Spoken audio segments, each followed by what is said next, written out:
Part 6, Chapters 26 to 30. 26.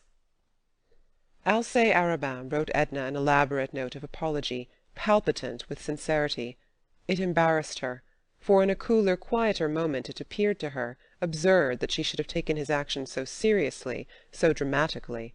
She felt sure that the significance of the whole occurrence had lain in her own self-consciousness. If she ignored his note it would give undue importance to a trivial affair.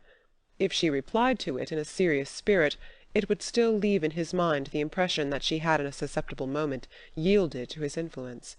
After all, it was no great matter to have one's hand kissed. She was provoked at his having written the apology. She answered in as light and bantering a spirit as she fancied it deserved, and said she would be glad to have him look in upon her at work whenever he felt the inclination, and his business gave him the opportunity. He responded at once by presenting himself at her home with all his disarming naivete, and then there was scarcely a day which followed that she did not see him or was not reminded of him. He was prolific in pretexts. His attitude became one of good-humoured subservience and tacit adoration. He was ready at all times to submit to her moods, which were as often kind as they were cold. She grew accustomed to him. They became intimate and friendly by imperceptible degrees, and then by leaps. He sometimes talked in a way that astonished her at first, and brought the crimson into her face, in a way that pleased her at last, appealing to the animalism that stirred impatiently within her. There was nothing which so quieted the turmoil of Edna's senses as a visit to Mademoiselle Reisz. It was then, in the presence of that personality which was offensive to her, that the woman, by her divine art, seemed to reach Edna's spirit and set it free. It was misty, with heavy, lowering atmosphere one afternoon, when Edna climbed the stairs to the pianist's apartments under the roof. Her clothes were dripping with moisture. She felt chilled and pinched as she entered the room. Mademoiselle was poking at a rusty stove that smoked a little and warmed the room indifferently. She was endeavouring to heat a pot of chocolate on the stove. The room looked cheerless and dingy to Edna as she entered. A bust of Beethoven, covered with a hood of dust, scowled at her from the mantelpiece. "Ah, here comes the sunlight!" exclaimed Mademoiselle, rising from her knees before the stove. "Now it will be warm and bright enough. I can let the fire alone." She closed the stove door with a bang, and approaching, assisted in removing Edna's dripping mackintosh. "You are cold. You look miserable. The chocolate will soon be hot. But would you rather have a taste of brandy? I've scarcely touched the bottle which she brought me for my cold."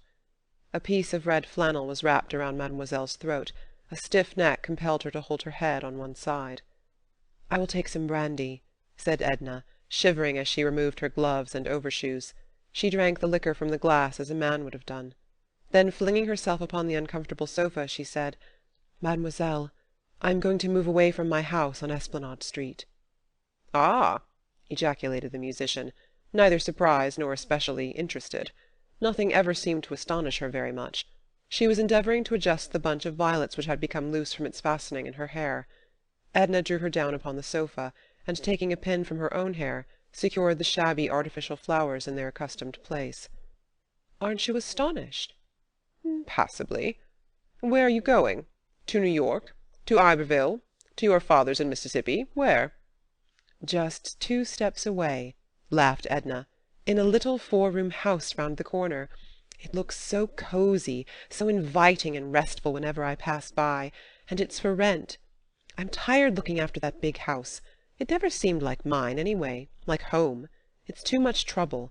I have to keep too many servants. I'm tired bothering with them." "That is not your true reason, ma belle. There is no use in telling me lies. I don't know your reason, but you have not told me the truth." Edna did not protest or endeavour to justify herself. "The house, the money that provides for it, are not mine. Isn't that enough reason?" "They are your husband's," returned Mademoiselle, with a shrug and a malicious elevation of the eyebrows. "Oh, I see there is no deceiving you. Then let me tell you, it is a caprice. I have a little money of my own from my mother's estate, which my father sends me by driblets. I won a large sum this winter on the races, and I am beginning to sell my sketches. Laidpore is more and more pleased with my work. He says it grows in force and individuality. I cannot judge of that myself, but I feel that I have gained in ease and confidence. However, as I said, I have sold a good many through Laidpore. I can live in the tiny house for little or nothing, with one servant. Old Celestine, who works occasionally for me, says that she will come and stay with me and do my work. I know I shall like the feeling of freedom and independence." "What does your husband say?" "I have not told him yet. I only thought of it this morning. He will think I am demented, no doubt. Perhaps you think so." Mademoiselle shook her head slowly. "Your reason is not yet clear to me," she said. Neither was it quite clear to Edna herself, but it unfolded itself as she sat for a while in silence. Instinct had prompted her to put away her husband's bounty in casting off her allegiance. She did not know how it would be when he returned. There would have to be an understanding, an explanation. Conditions would some way adjust themselves, she felt, but whatever came she had resolved never again to belong to another than herself. "I shall give a grand dinner before I leave the old house," Edna exclaimed. "You will have to come to it, mademoiselle. I will give you everything that you like to eat and drink. We shall sing and laugh and be merry for once." And she uttered a sigh that came from the very depths of her being. If mademoiselle happened to have received a letter from Robert during the interval of Edna's visits, she would give her the letter unsolicited, and she would seat herself at the piano and play as her humour prompted her, while the young woman read the letter. The little stove was roaring. It was red-hot, and the chocolate in the tin sizzled and sputtered. Edna went forward and opened the stove door, and mademoiselle, rising, took a letter from under the bust of Beethoven and handed it to Edna. "Another! So soon!" she exclaimed, her eyes filled with delight. "Tell me, mademoiselle, does he know that I see his letters?" "Never in the world. He would be angry, and would never write to me again if he thought so. Does he write to you? Never a line. Does he send you a message? Never a word. It is because he loves you, poor fool, and is trying to forget you, since you are not free to listen to him or to belong to him." "Why do you show me his letters, then?" "Haven't you begged for them? Can I refuse you anything? Oh, you cannot deceive me." And mademoiselle approached her beloved instrument and began to play. Edna did not at once read the letter. She sat holding it in her hand, while the music penetrated her whole being like an effulgence, warming and brightening the dark places of her soul. It prepared her for joy and exultation. "Oh!" she exclaimed, letting the letter fall to the floor. "Why did you not tell me?" She went and grasped mademoiselle's hands up from the keys. "Oh, unkind, malicious! Why did you not tell me?" "That he was coming back? No great news, ma foi. I wonder he did not come long ago." "But when? When?" Edna cried impatiently. "He does not say when." "He says very soon. You know as much about it as I do. It is all in the letter." "But why? Why is he coming? Oh, if I thought—" And she snatched the letter from the floor, and turned the pages this way and that way, looking for the reason which was left untold.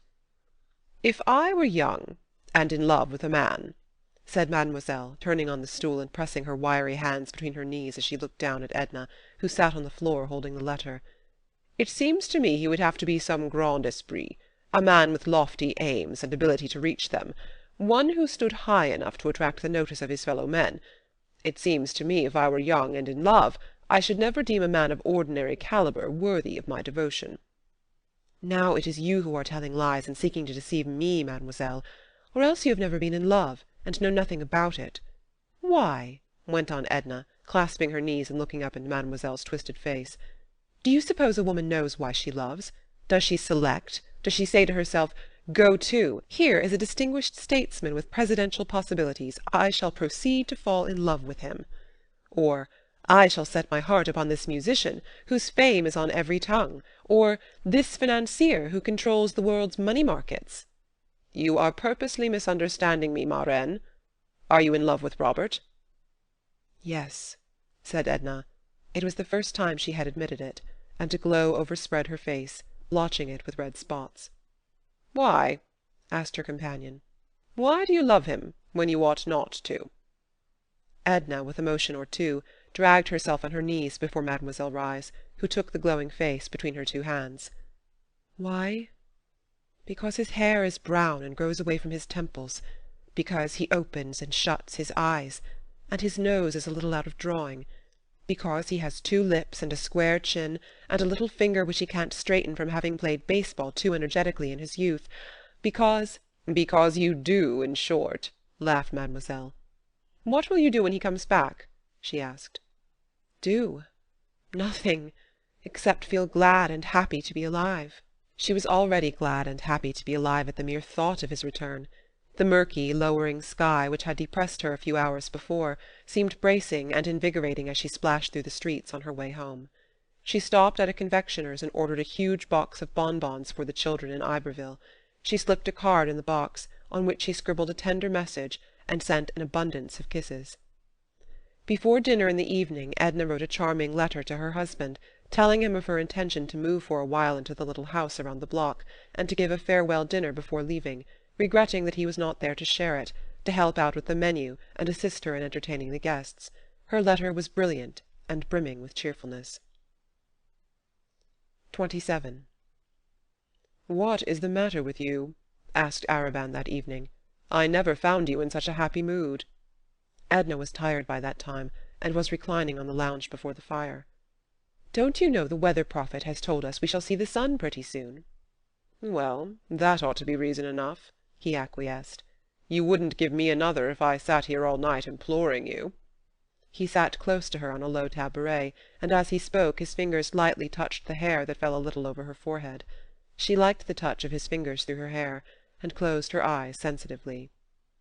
"One of these days," she said, "I'm going to pull myself together for a while and think, try to determine what character of a woman I am. For candidly, I don't know. By all the codes which I am acquainted with, I am a devilishly wicked specimen of the sex. But some way I can't convince myself that I am. I must think about it." "Don't. What's the use? Why should you bother thinking about it when I can tell you what manner of woman you are?" His fingers strayed occasionally down to her warm, smooth cheeks and firm chin, which was growing a little full and double. "Oh, yes, you will tell me that I am adorable, everything that is captivating. Spare yourself the effort." "No, I shan't tell you anything of the sort, though I shouldn't be lying if I did." "Do you know Mademoiselle Reisz?" she asked irrelevantly. "The pianist?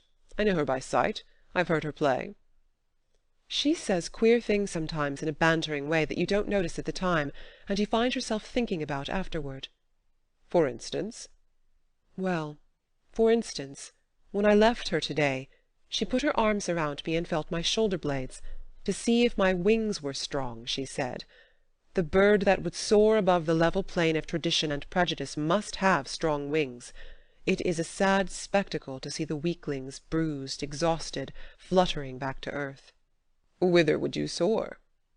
"I'm not thinking of any extraordinary flights. I only half comprehend her." "I've heard she's partially demented," said Arobin. "She seems to me wonderfully sane," Edna replied. "I'm told she's extremely disagreeable and unpleasant. Why have you introduced her at a moment when I desired to talk of you?" "Oh, talk of me if you like," cried Edna, clasping her hands beneath her head. "But let me think of something else while you do." "I'm jealous of your thoughts tonight. They're making you a little kinder than usual. But some way I feel as if they were wandering, as if they were not here with me."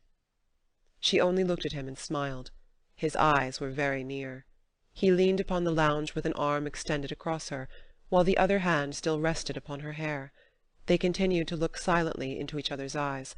When he leaned forward and kissed her, she clasped his head, holding his lips to hers. It was the first kiss of her life to which her nature had really responded. It was a flaming torch that kindled desire. 28. Edna cried a little that night after Arobin left her. It was only one phase of the multitudinous emotions which had assailed her. There was with her an overwhelming feeling of irresponsibility. There was the shock of the unexpected and the unaccustomed. There was her husband's reproach looking at her from the external things around her which he had provided for her external existence. There was Robert's reproach, making itself felt by a quicker, fiercer, more overpowering love, which had awakened within her toward him. Above all, there was understanding. She felt as if a mist had been lifted from her eyes, enabling her to look upon and comprehend the significance of life, that monster made up of beauty and brutality. But among the conflicting sensations which assailed her, there was neither shame nor remorse. There was a dull pang of regret because it was not the kiss of love which had inflamed her, because it was not love which had held this cup of life to her lips. 29. Without even waiting for an answer from her husband regarding his opinion or wishes in the matter, Edna hastened her preparations for quitting her home on Esplanade Street, and moving into the little house around the block. A feverish anxiety attended her every action in that direction.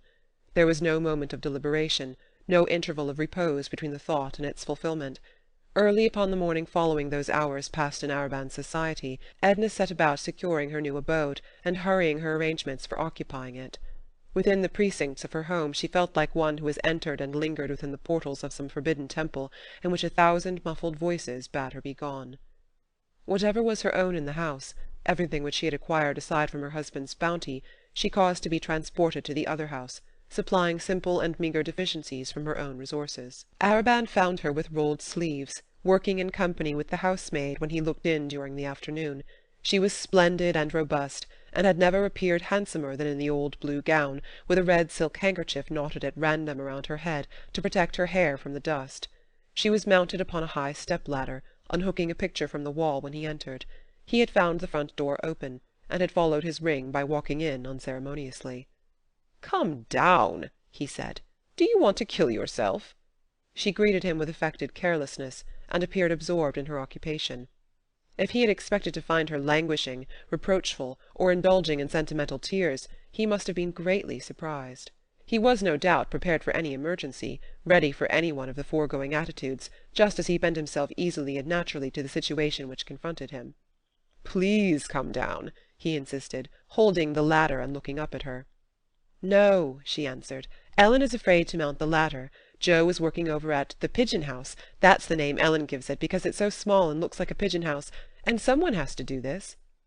Arobin pulled off his coat, and expressed himself ready and willing to tempt fate in her place. Ellen brought him one of her dust-caps, and went into contortions of mirth, which she found it impossible to control, when she saw him put it on before the mirror as grotesquely as he could. Edna herself could not refrain from smiling when she fastened it at his request. So it was he who in turn mounted the ladder, unhooking pictures and curtains, and dislodging ornaments as Edna directed. When he had finished, he took off his dust-cap, and went out to wash his hands. Edna was sitting on the tabouret, idly brushing the tips of a feather-duster along the carpet, when he came in again. "Is there anything more you will let me do?" he asked. "That is all," she answered. "Ellen can manage the rest." She kept the young woman occupied in the drawing-room, unwilling to be left alone with Arobin. "What about the dinner?" he asked. "The grand event, the coup d'état?" "It will be the day after tomorrow." "Why do you call it the coup d'état?" "Oh, it will be very fine, all my best of everything, crystal, silver and gold, Sèvres, flowers, music and champagne to swim in. I'll let Léonce pay the bills. I wonder what he'll say when he sees the bills." "And you ask me why I call it a coup d'état?" Arobin had put on his coat, and he stood before her and asked if his cravat was plumb. She told him it was, looking no higher than the tip of his collar. "When do you go to the pigeon house, with all due acknowledgment to Ellen?" "Day after tomorrow, after the dinner. I shall sleep there." "Ellen, will you very kindly get me a glass of water?" asked Arobin. "The dust in the curtains, if you will pardon me for hinting such a thing, has parched my throat to a crisp." "While Ellen gets the water," said Edna, rising, "I will say good-bye and let you go. I must get rid of this grime, and I have a million things to do and think of." "When shall I see you?" asked Arobin, seeking to detain her, the maid having left the room. "At the dinner, of course. You are invited." "Not before? Not to-night, or to-morrow morning, or to-morrow noon or night, or the day after morning or noon? Can't you see yourself, without my telling you, what an eternity it is?"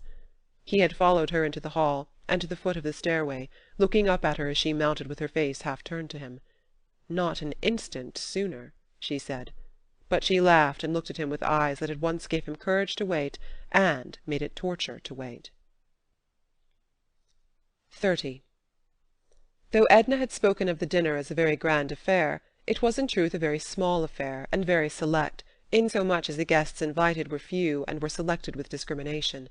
She had counted upon an even dozen seating themselves at her round mahogany board, forgetting for the moment that Madame Ratignolle was to the last degree souffrant and unpresentable, and not foreseeing that Madame Lebrun would send 1,000 regrets at the last moment.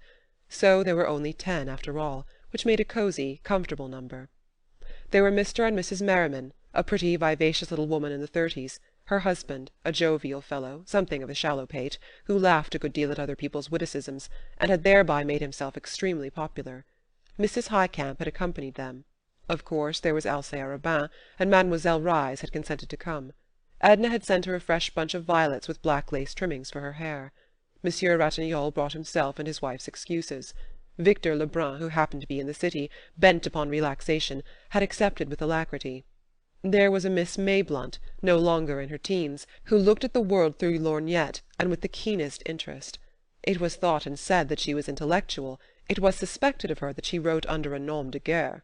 She had come with a gentleman by the name of Gouvernail, connected with one of the daily papers, of whom nothing special could be said, except that he was observant and seemed quiet and inoffensive. Edna herself made the 10th, and at 8:30 they seated themselves at table, Arobin and Monsieur Ratignolle on either side of their hostess. Mrs. Highcamp sat between Arobin and Victor Lebrun. Then came Mrs. Merriman, Mr. Gouvernail, Miss Mayblunt, Mr. Merriman, and Mademoiselle Reisz next to Monsieur Ratignolle. There was something extremely gorgeous about the appearance of the table, an effect of splendour conveyed by a cover of pale yellow satin under strips of lace-work. There were wax candles, in massive brass candelabra, burning softly under yellow silk shades. Full, fragrant roses, yellow and red, abounded. There were silver and gold, as she had said there would be, and crystal which glittered like the gems which the women wore. The ordinary stiff dining chairs had been discarded for the occasion, and replaced by the most commodious and luxurious which could be collected throughout the house. Mademoiselle Reisz, being exceedingly diminutive, was elevated upon cushions, as small children are sometimes hoisted at table upon bulky volumes. "Something new, Edna?" exclaimed Miss Mayblunt, with lorgnette directed toward a magnificent cluster of diamonds that sparkled, that almost sputtered, in Edna's hair, just over the centre of her forehead. "Quite new, brand new, in fact, a present from my husband. It arrived this morning from New York. I may as well admit that this is my birthday, and that I am 29. In good time I expect you to drink my health. Meanwhile, I shall ask you to begin with this cocktail, would you say composed?" with an appeal to Miss Mayblunt. "Composed by my father in honour of Sister Janet's wedding." Before each guest stood a tiny glass that looked and sparkled like a garnet gem. "Then, all things considered," spoke Arobin, "it might not be amiss to start out by drinking the Colonel's health in the cocktail which he composed, on the birthday of the most charming of women, the daughter whom he invented." Mr. Merriman's laugh at this sally was such a genuine outburst, and so contagious, that it started the dinner with an agreeable swing that never slackened. Miss Mayblunt begged to be allowed to keep her cocktail untouched before her, just to look at. The colour was marvellous. She could compare it to nothing she had ever seen, and the garnet lights which it emitted were unspeakably rare. She pronounced the Colonel an artist, and stuck to it. Monsieur Ratignolle was prepared to take things seriously, the mets, the entremets, the service, the decorations, even the people. He looked up from his pompano and inquired of Arobin if he were related to the gentleman of that name who formed one of the firm of Laitner and Arobin, lawyers. The young man admitted that Laitner was a warm personal friend, who permitted Arobin's name to decorate the firm's letterheads and to appear upon a shingle that graced Perdido Street. "There are so many inquisitive people and institutions abounding," said Arobin, "that one is really forced as a matter of convenience these days to assume the virtue of an occupation if he has it not." Monsieur Ratignolle stared a little, and turned to ask Mademoiselle Reisz if she considered the symphony concerts up to the standard which had been set the previous year. Mademoiselle Reisz answered Monsieur Ratignolle in French, which Edna thought a little rude under the circumstances, but characteristic. Mademoiselle had only disagreeable things to say of the symphony concerts, and insulting remarks to make of all the musicians of New Orleans, singly and collectively. All her interest seemed to be centred upon the delicacies placed before her. Mr. Merriman said that Mr. Arobin's remark about inquisitive people reminded him of a man from Waco the other day at the St. Charles Hotel, but as Mr. Merriman's stories were always lame and lacking point, his wife seldom permitted him to complete them. She interrupted him to ask if he remembered the name of the author whose book she had bought the week before, to send to a friend in Geneva. She was talking books with Mr. Gouvernail, and trying to draw from him his opinion upon current literary topics. Her husband told the story of the Waco man privately to Miss Mayblunt, who pretended to be greatly amused, and to think it extremely clever.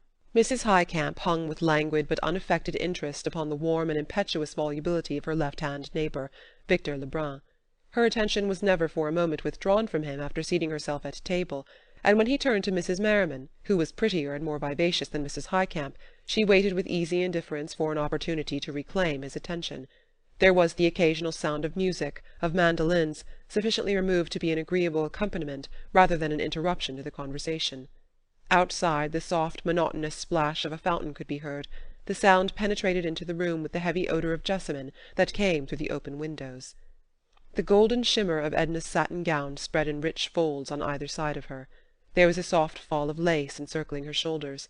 It was the colour of her skin, without the glow, the myriad living tints that one may sometimes discover in vibrant flesh.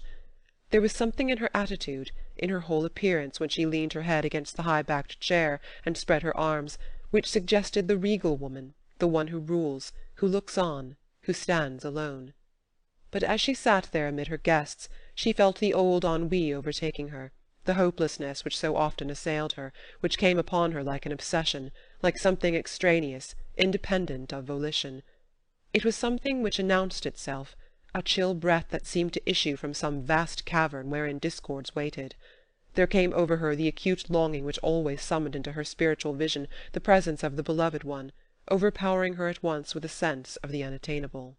The moments glided on, while a feeling of good fellowship passed around the circle like a mystic cord, holding and binding these people together with jest and laughter. Monsieur Ratignolle was the first to break the pleasant charm. At 10 o'clock he excused himself. Madame Ratignolle was waiting for him at home. She was bien souffrante, and she was filled with vague dread, which only her husband's presence could allay. Mademoiselle Reisz arose with Monsieur Ratignolle, who offered to escort her to the car. She had eaten well, she had tasted the good rich wines, and they must have turned her head, for she bowed pleasantly to all as she withdrew from table. She kissed Edna upon the shoulder, and whispered, "Bonne nuit, ma reine. Soyez sage." She had been a little bewildered upon rising, or rather descending from her cushions, and Monsieur Ratignolle gallantly took her arm and led her away. Mrs. Highcamp was weaving a garland of roses, yellow and red. When she had finished the garland, she laid it lightly upon Victor's black curls. He was reclining far back in the luxurious chair, holding a glass of champagne to the light. As if a magician's wand had touched him, the garland of roses transformed him into a vision of oriental beauty. His cheeks were the colour of crushed grapes, and his dusky eyes glowed with a languishing fire. "Sapristi!" exclaimed Arobin. But Mrs. Highcamp had one more touch to add to the picture. She took from the back of her chair a white silken scarf, with which she had covered her shoulders in the early part of the evening. She draped it across the boy in graceful folds, and in a way to conceal his black, conventional evening dress. He did not seem to mind what she did to him, only smiled, showing a faint gleam of white teeth, while he continued to gaze with narrowing eyes at the light through his glass of champagne. "Oh, to be able to paint in colour rather than in words!" exclaimed Miss Mayblunt, losing herself in a rhapsodic dream as she looked at him. "There was a graven image of desire painted with red blood on a ground of gold," murmured Gouvernail, under his breath. The effect of the wine upon Victor was to change his accustomed volubility into silence. He seemed to have abandoned himself to a reverie, and to be seeing pleasing visions in the amber bead. "Sing!" entreated Mrs. Highcamp. "Won't you sing to us?" "Let him alone," said Arobin. "He's posing," offered Mr. Merriman. "Let him have it out." "I believe he's paralyzed," laughed Mrs. Merriman, and leaning over the youth's chair she took the glass from his hand and held it to his lips. He sipped the wine slowly, and when he had drained the glass she laid it upon the table and wiped his lips with her little filmy handkerchief. "Yes, I'll sing for you," he said, turning in his chair toward Mrs. Highcamp. He clasped his hands behind his head, and looking up at the ceiling began to hum a little, trying his voice like a musician tuning an instrument.